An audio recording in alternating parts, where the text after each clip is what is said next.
Donc c'est pourquoi je vais dire mes propos essentiellement en français. Mais de temps en temps, je vais parler en bamana. Vous savez que j'ai mon doctorat maintenant. Avant, j'étais un tuné au début. Mais avec le M5, j'ai passé au DEF, j'ai eu mon bac. Mais avec le M5 et le gouvernement, là, maintenant, là, je me débrouille bien en bamana. Chaque chose. Donc, je vous parle russe encore. Donc, il n'y a pas de problème. Monsieur le Président, Monsieur le Vice-président, Monsieur le Président des Jeunes, Madame la Présidente, Mesdames et Messieurs les militantes et militants du MPR. Vous savez, c'est très difficile, surtout quand on ne sait pas gérer un ensemble, souvent, de gérer plusieurs familles en même temps. Moi, je suis habitué à ça. Vous avez en plus de vous, j'ai une famille politique qui est le M5 RFP, j'ai une autre famille qui est le FSD, mais la grande famille, c'est le Mali. En fait, quand on parle de moi, bon, les militants du MPR disent que c'est leur président, ceux du M5 vont dire que c'est leur président, ceux du FSD vont dire que c'est leur président. Il y a des Maliens qui ne sont dans aucun parti qui vont dire que c'est leur président.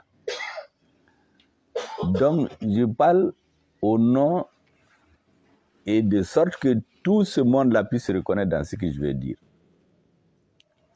Je voudrais souhaiter à tout le monde très bonne et heureuse année 2025. Que cette année soit meilleure pour tout le monde. Et comme on dit en Bambara, Alaka Sanre Irana.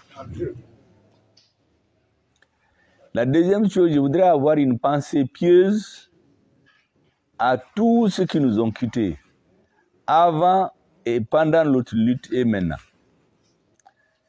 Pour ne parler que 2024, vous savez qu'il y a deux grands responsables de notre parti, le vice-président Mohamed Lamine Haïdara Di Mao et Moussa Maïga de la commune 4, Mao de la commune 2.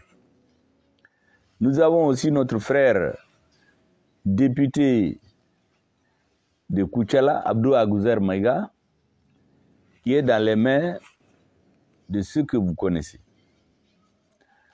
Moi, je suis tout. Ils m'ont envoyé un message vidéo que j'ai vu, lui-même il parlait là-dedans,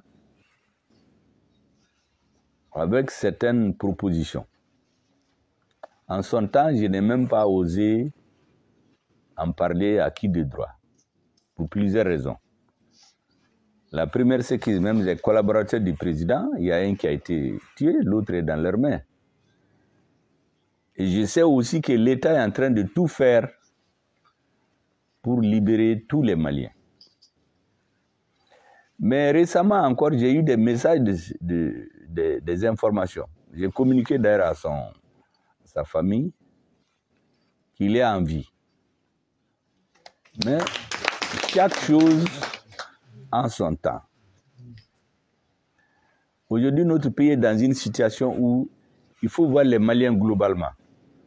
Vous savez, dans ma famille, quand les gens ont été enlevés tout, menacés tout le monde, quand ils sont venus ici, et certains de ma région, je leur ai dit que la vie de ma famille, sinon même la mienne, n'est pas plus importante, ne sont pas plus importantes que les gens de Bandiagara, de Koro, de Nara, de Kaï, de tous les Maliens qui souffrent des conséquences du terrorisme. Donc il faut que nous partions pas à pas et on soit équilibrés dans ce que nous faisons. Donc moi, j'essaie de voir tout d'une façon globale. Bien sûr que quand quelqu'un est concerné personnellement, c'est comme une personne qui a soif. Dire qu'il n'y a pas d'eau, il n'entend pas, il faut lui donner de l'eau. Donc je comprends les impatiences de beaucoup de Maliens. C'est pour cela que je suis très, très regardant par rapport à tout ce qui se dit et tout ce qui se fait. Je regarde les réseaux, je vois ce qui se fait au Mali, je ne commente pas, je laisse les gens commenter. Parce que Moi, je pense honnêtement que quand on est dans notre position, il faut prendre de la hauteur par rapport à beaucoup d'événements. Ma conviction par rapport à ce qu'il y a au Mali, vous la connaissez depuis longtemps. L'important, c'est qu'il y a des témoignages, j'ai fait des écrits. Il y a des vidéos qui datent de 2016, 2018, 2019. Il n'y a même pas la transition. Et ma conviction est établie il y a longtemps que tout ce qui se fait chez nous, en termes de lutte contre le terrorisme, c'est une orchestration venue de l'étranger en utilisant des Maliens qui, par conviction, par naïveté, ou certains font espérer pour collaborer. Donc, j'étais convaincu que tant que nous n'avons pas des patriotes avec qui on peut renverser la vapeur, ça ne peut pas aller. Et les militaires que vous voyez là, il y a beaucoup qui me disent, vous flattez trop les militaires. Et maintenant, ils se retournent contre moi. J'ai dit non, vous n'avez rien compris. Ce n'est pas qu'ils se retournent contre moi. C'est que sans eux, en ce moment précis, on n'allait jamais faire aboutir notre combat. Parce que quel que soit ce que nous faisons, si le pays n'est pas libéré des forces étrangères, là, les bases militaires étrangères, ça ne servait à rien. Quelques personnes vont vivre à Bamako, moi je pouvais avoir tout ce que je veux, tu es dans un parti, tu voyages, tu as de l'argent, ta famille, tes enfants, mais le pays globalement n'est pas à nous. Et ça, sans l'armée, on ne pouvait pas le faire. C'est pour cela que moi je dis à tout le monde, tout ce que nous faisons, il faut qu'on le dédicace à l'armée malienne. Sans l'armée, on n'aurait jamais recouvré notre indépendance, notre souveraineté. Si on vous avait dit en 2020-2021 que le Mali serait à Kidal, les 99% des Maliens vont dire que ce n'est pas possible. Mais ça, ce n'était pas possible sans l'armée. Mais il faut une vision politique. Parce que ce qu'on ne comprend pas, c'est la politique qui commande tout dans un pays. C'est parce qu'avant, il y avait une mauvaise politique. Des gens qui étaient résignés. Moi, j'ai parlé avec quelqu'un qui m'a dit qu'on leur a dit depuis 2016 de ne pas se fatiguer, de se préserver. Parce que la France ne va jamais quitter Ménaka. Parce que ce qu'il y a dans le sous-sol de Ménaka seulement, c'est plus que ce qu'il y a dans certains pays du Moyen-Orient. Donc, au niveau national, il y avait des politiques qui ne croyaient pas que le Mali peut se tenir seul. Mais lorsque la donne a changé, à partir de la rectification en 2021, mais on a analysé la situation, c'était très clair que sans avoir chassé les forces étrangères et que les Maliens décident d'eux-mêmes prendre leur sort en main, rien n'était possible. Donc il fallait une vision politique avec des partenaires engagés qui ont la même opinion. Et ça, sans les militaires, ça ne peut pas marcher. Sans les noyaux durs du M5 dans lequel vous êtes, ça ne pouvait pas marcher.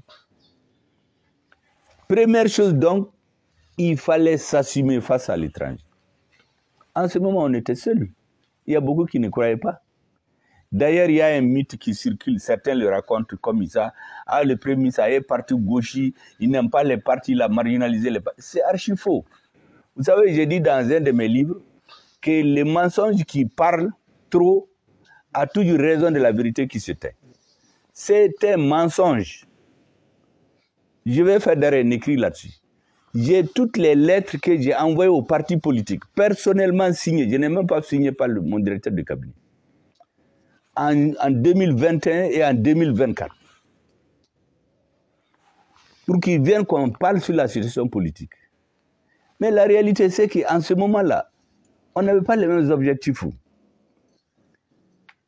Le jour où j'ai dit qu'on va faire les assises pour faire revoir l'organisation du pays, mais il y a certains qui m'ont dit que une transition, elle n'est pas faite pour réformer un pays, il faut faire les élections et partir.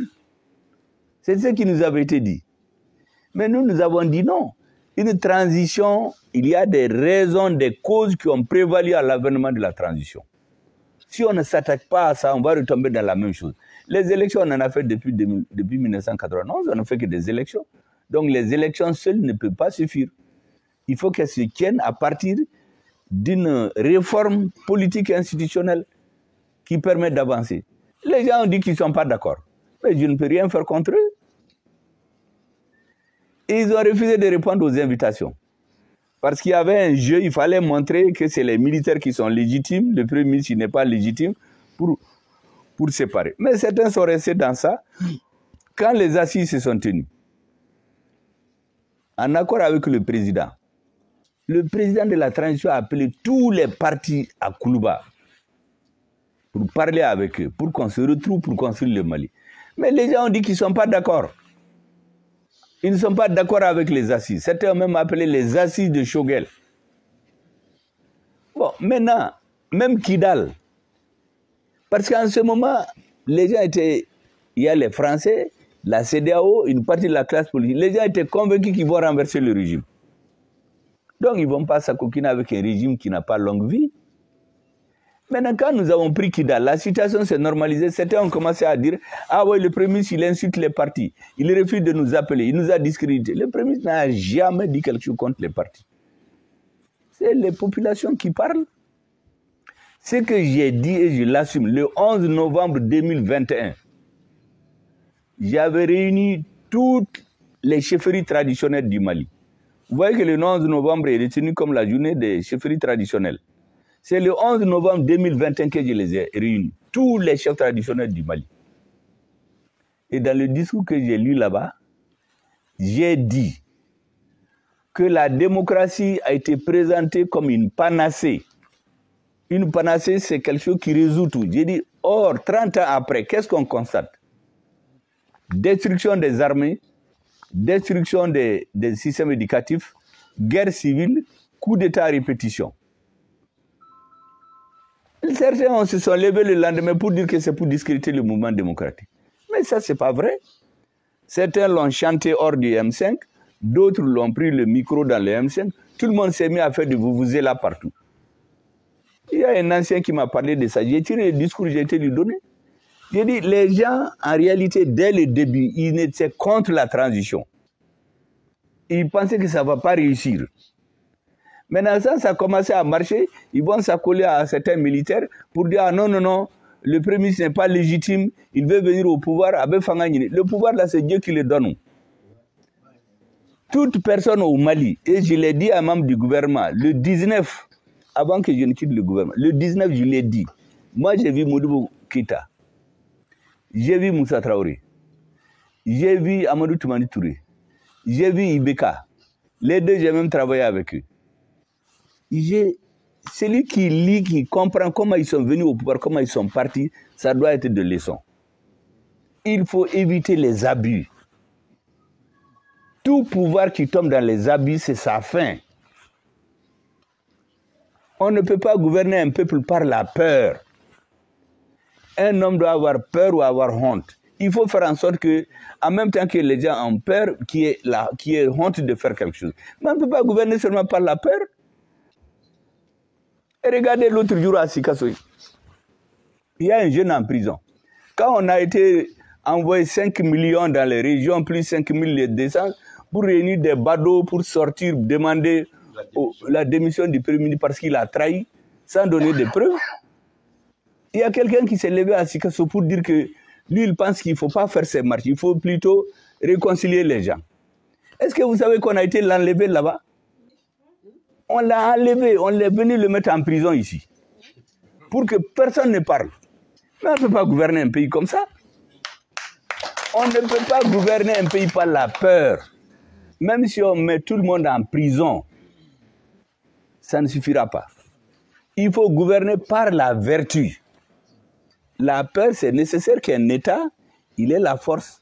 Mais on ne peut pas gouverner. Mais quelqu'un qui dit qu'il n'est pas d'accord avec une marche, est-ce que ça vaut une raison de le mettre en prison? D'autres peuvent se taire, mais ceux qui ne parlent pas là, ça ne veut pas dire qu'ils sont d'accord. Il est en prison. Moi, j'ai même envoyé hier quelqu'un le voir, le saluer, parce que je ne le savais pas. Comme je ne sortais pas, j'ai fait des contacts.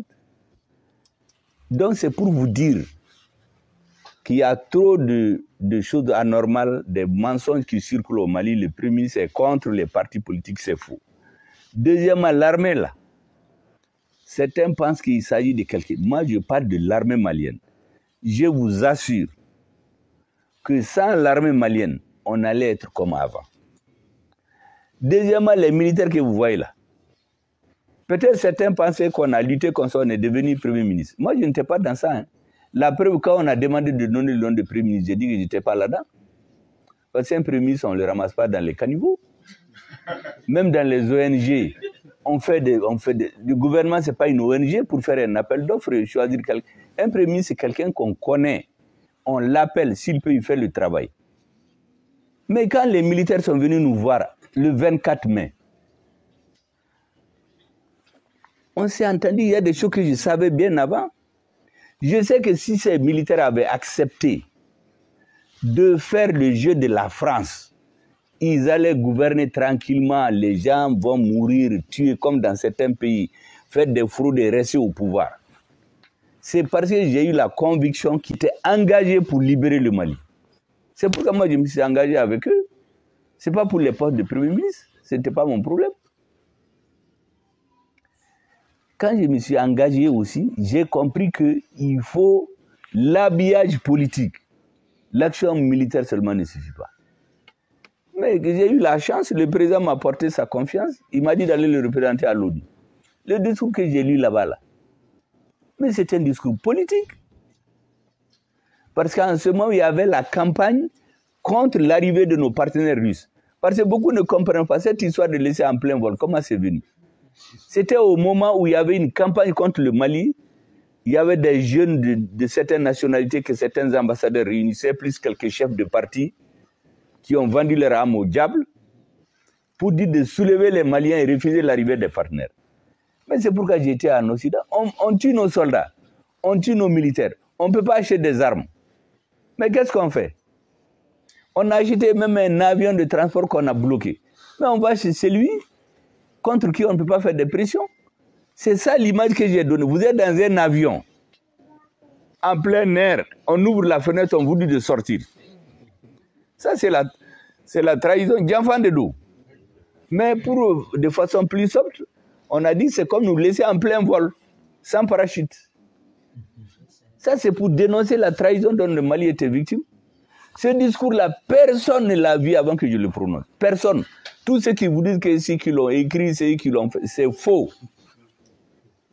Le président m'a investi de sa confiance et ça suffisait. Il fallait faire une prise de position à la hauteur de l'événement. Donc mes convictions personnelles, qui datent de longtemps, ont coïncidé avec les vœux du chef de l'État.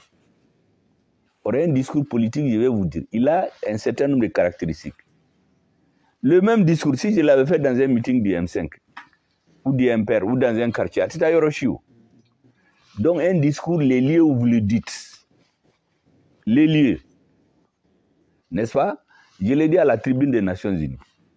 Les circonstances, c'était à l'Assemblée générale, donc il y avait tout le monde entier, n'est-ce pas?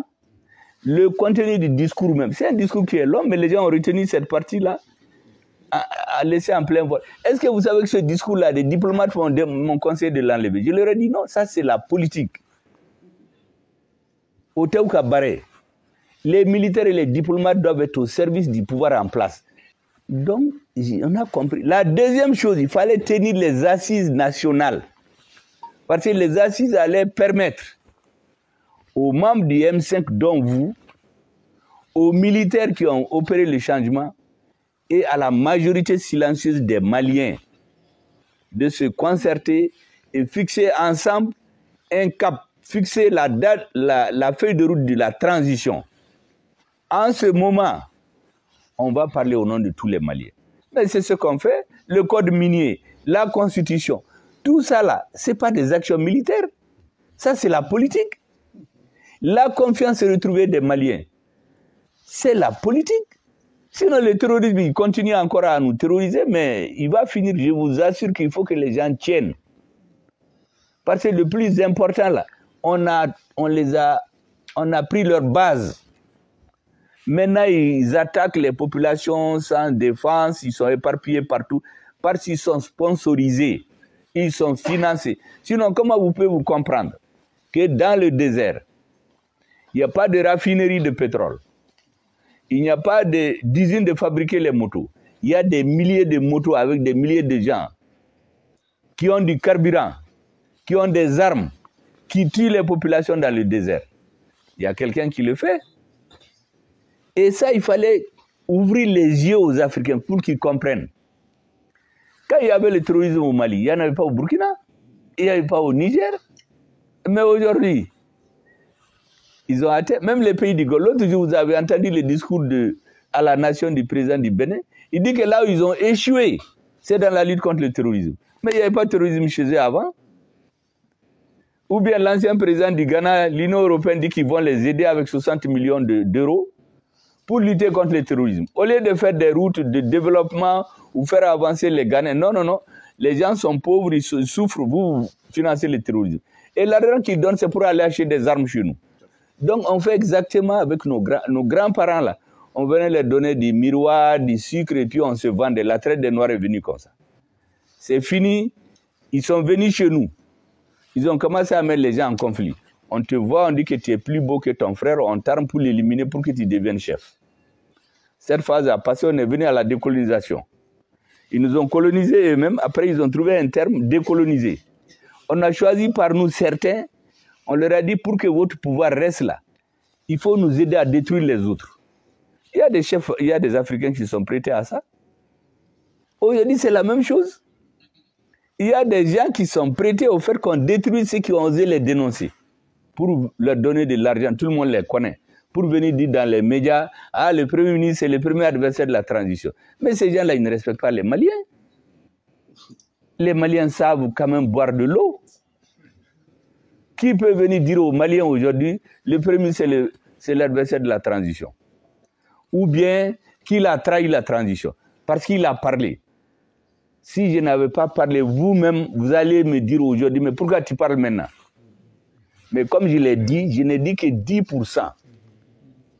Parce qu'il n'y a pas de. Le plus important, c'est avoir un pays. Quand on n'a pas de pays, tout ça, ça ne sert à rien. C'est pour ça que moi, je me suis tué pendant longtemps et je vais continuer à me taire. Je ne vais pas parler maintenant. Peut-être même il y a des sujets sur lesquels je ne parlerai jamais. Parce que le Mali, là, tout ce qui peut nous amener en arrière, il ne faut jamais le faire. La colère ne doit pas nous guider dans ce que nous faisons. Jamais. Tout ce que vous voyez dans les réseaux, là, ça c'est pour me provoquer. Moi, je ne vais jamais répondre à la provocation. Parce que ça ne peut pas construire un pays. Et personne ne va m'amener à dénigrer les militaires. Parce que les militaires, là, je vous assure, même aujourd'hui, il y en a qui sont en train de se battre au nord. D'autres peut-être sont même en train de mourir. Imaginez-vous, pendant que ces gens se battent, qu'on apprend qu'il y a des luttes politiques entre nous ici. Ce n'est pas bon. C'est pourquoi je me suis tué sur tout. Sinon, je vois tout. Il y a des choses qu'aucun premier dans l'histoire de l'humanité ne va accepter. Moi, j'ai accepté tout ça. Mais certains ont cru que parce qu'il a peur, parce qu'on peut le corrompre, parce qu'il est seul. Moi, je ne suis jamais seul. Vous savez, il y a un proverbe. Quand tu es derrière la vérité, même si tu as tout le monde contre toi, là, il faut rester. Mandela a dit que quand vous voulez faire des grandes choses, il faut s'attendre à avoir beaucoup d'ennemis et d'adversaires. Donc, il y a des gens qui prient tous les jours que le premier ministre, là, il meurt. Ou bien on le menace, on passe dans les réseaux, qu'on va l'arrêter. Est-ce que quelqu'un manque de jugeote jusqu'à penser qu'un premier ministre qui a fait près de 4 ans, il n'a volé que 35 millions. Là, je veux que vous voyez, là, c'est moi qui l'ai créé. Quand j'étais à la MRTP, j'ai créé la division. Quand j'ai quitté la MRTP, j'ai laissé 60 milliards cash, sur lesquels 37 milliards uniquement pour la GFO. Mais 35 millions, là. Mais celui qui sort ça, c'est lui qui ne comprend pas. Ça veut dire que c'est quelqu'un qui pense que en disant des choses sur les gens, il bat un drone, il bat un. Eux, ils ne comprennent pas. Nous, on travaille sur le long terme.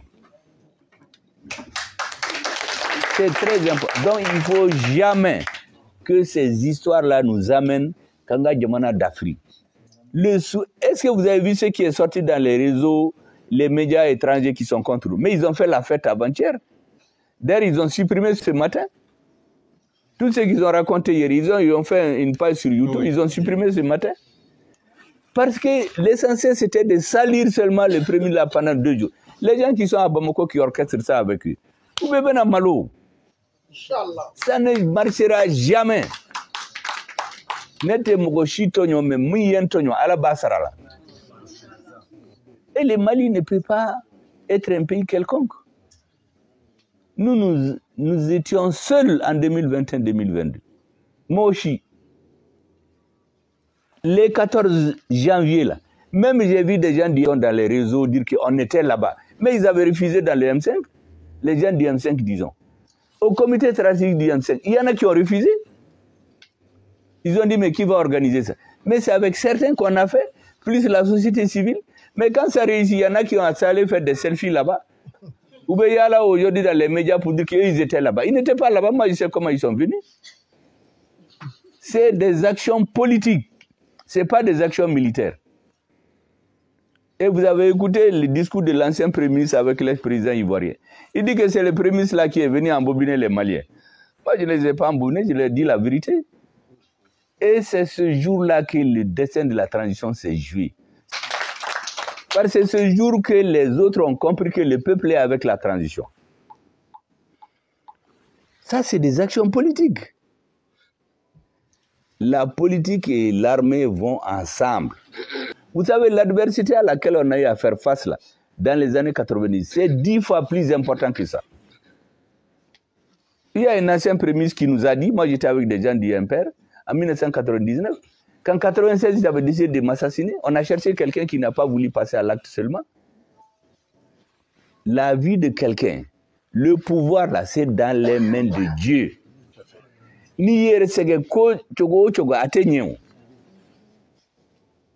Donc vraiment, il ne faut pas que la colère amène les uns et les autres à dénigrer notre armée, parce que je vois des gens, quelques attaques des terroristes qui essaient de nous embrouiller. Il ne faut pas tomber dans ça, parce que le jeu des autres, c'est que nous, on ne sait pas se battre. Or, il faut savoir se battre. Même une personne, pour grandir là, tu tombes, tu te lèves, tu tombes malade jusqu'à arriver. On a pris Kidal. On les a chassés du pays. On a chassé les bases étrangères. Maintenant, ils financent des groupes pour attaquer des paysans tombés sur les routes.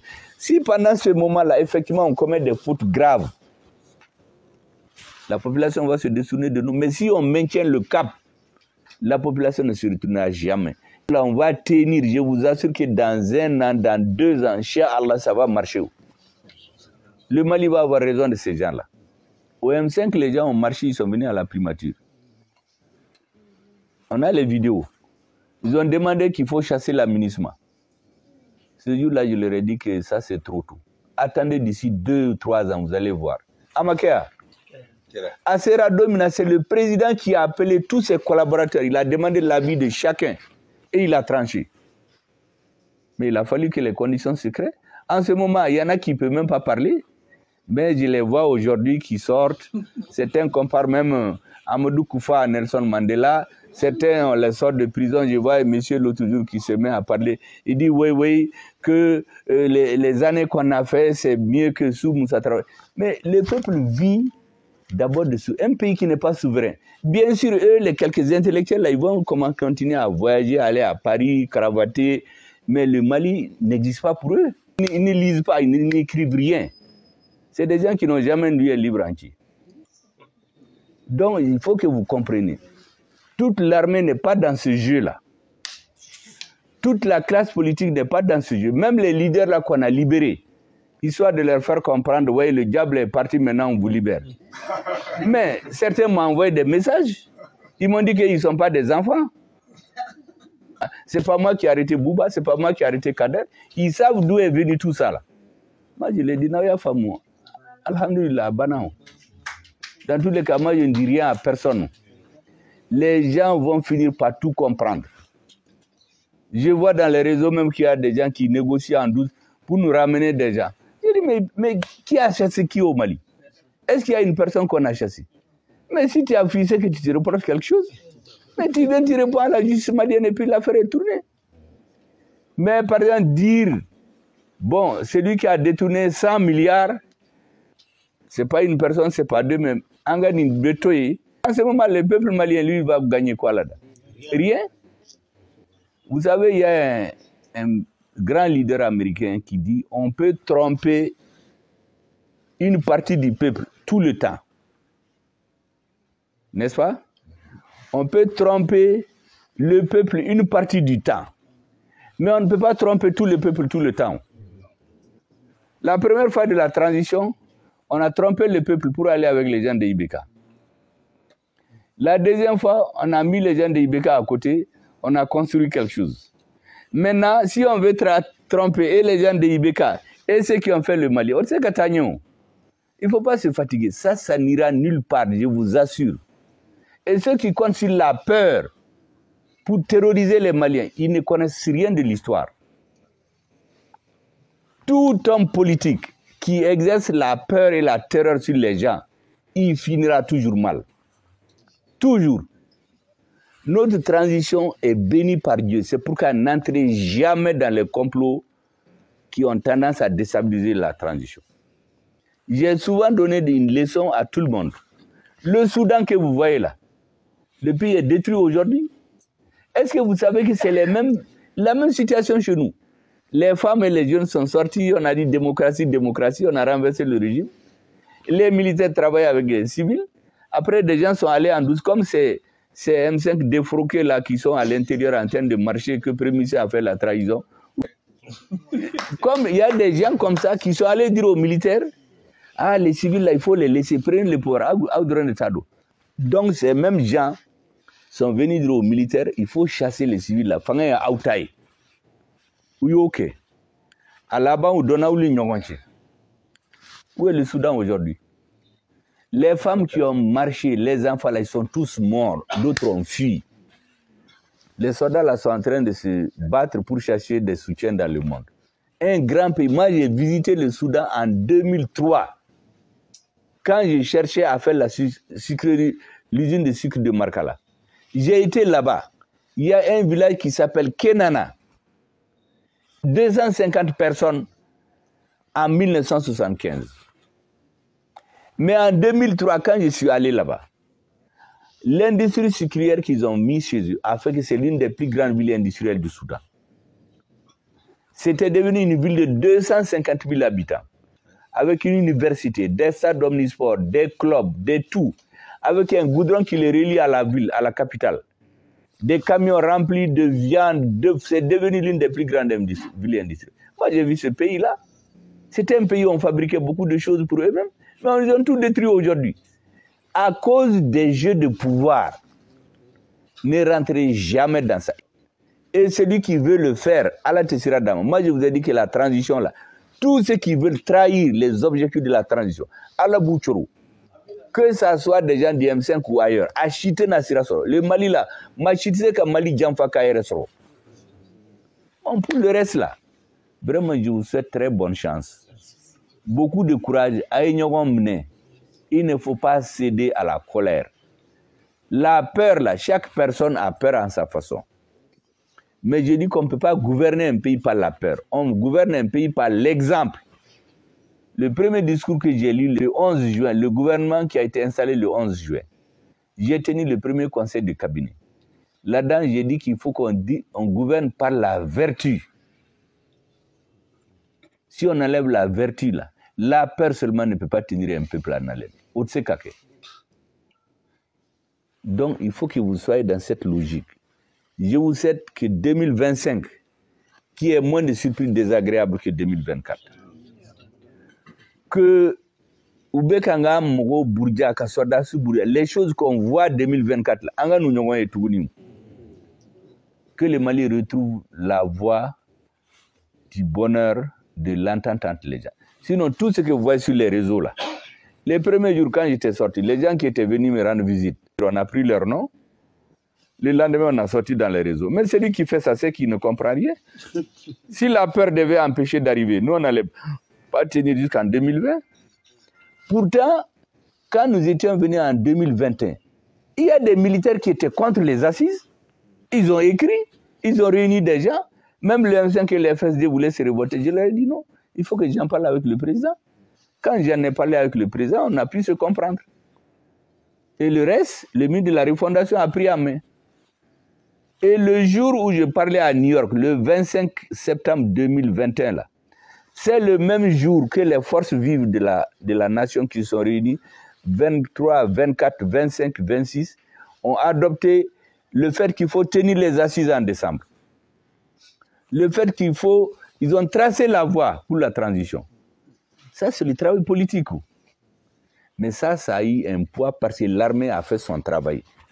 Parce que pendant des mois, les militaires ont préparé ce que j'appelle la grande offensive, qui est partie à partir de décembre.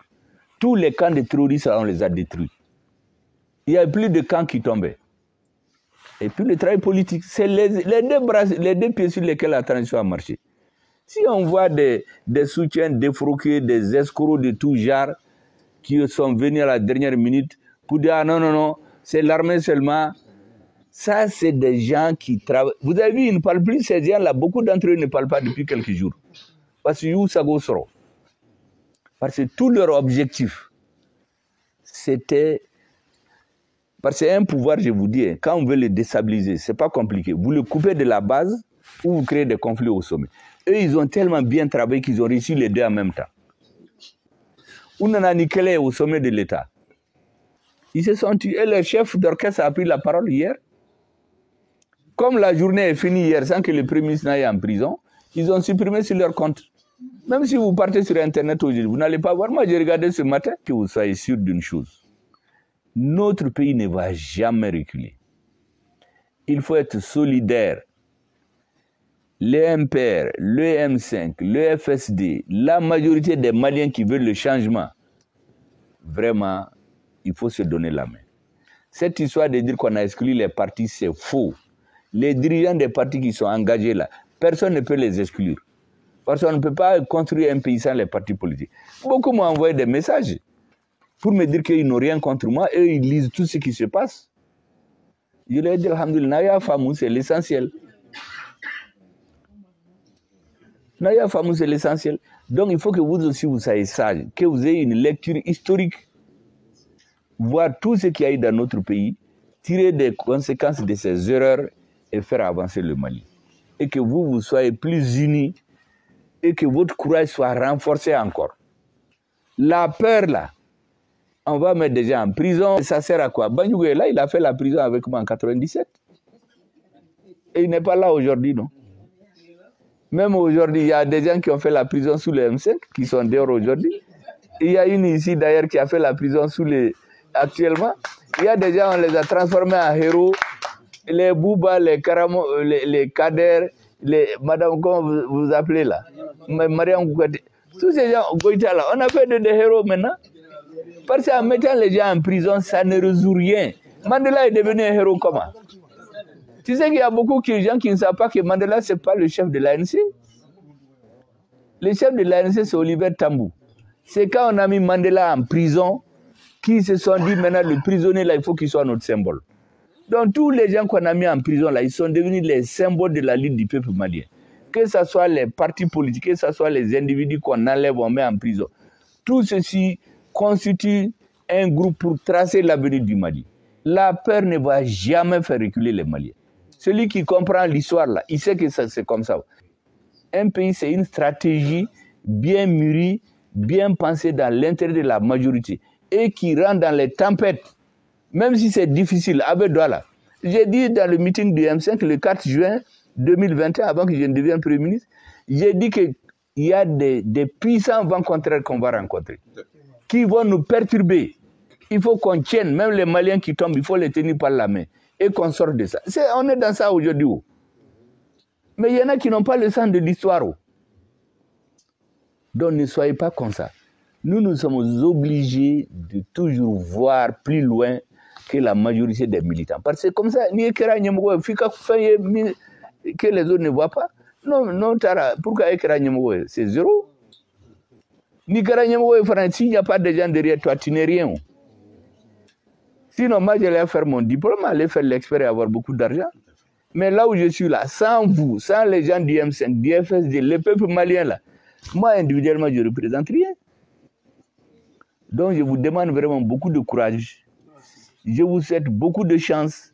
Je vous remercie pour votre soutien. Et vous n'êtes pas les seuls. Il faut vous dire que vous êtes ceux qui sortent la tête. La majorité des Maliens ne dit rien. Les discours pour déstabiliser le régime, pour que Karsa Dogoya, que Karsa... Ne rentrez pas dans ça. Parce qu'en Afrique, les Européens sont toujours sûrs d'une chose. Les Africains, si vous voulez les mettre en bagarre, ils veulent qu'un blanc en colère. C'est la colère qui va diriger tout ça. Il va renverser la table. Et puis, ils vont tout perdre après. Ils sont comme... Donc, ils s'attendent à ça. Quand j'étais sorti du gouvernement, là, ils étaient tous convaincus que je vais réunir les gens et commencer à m'agiter dès le lendemain. N'était pas là-haut. Moi, j'ai le sens de l'histoire. Et puis, Ayemingyo, la transition, là, c'est notre enfant. On ne va pas le tuer le même jour. Vraiment, c'est ce que je voulais vous dire. Et merci, merci beaucoup encore. Soyez confiants à l'avenir. Amitani Baragi.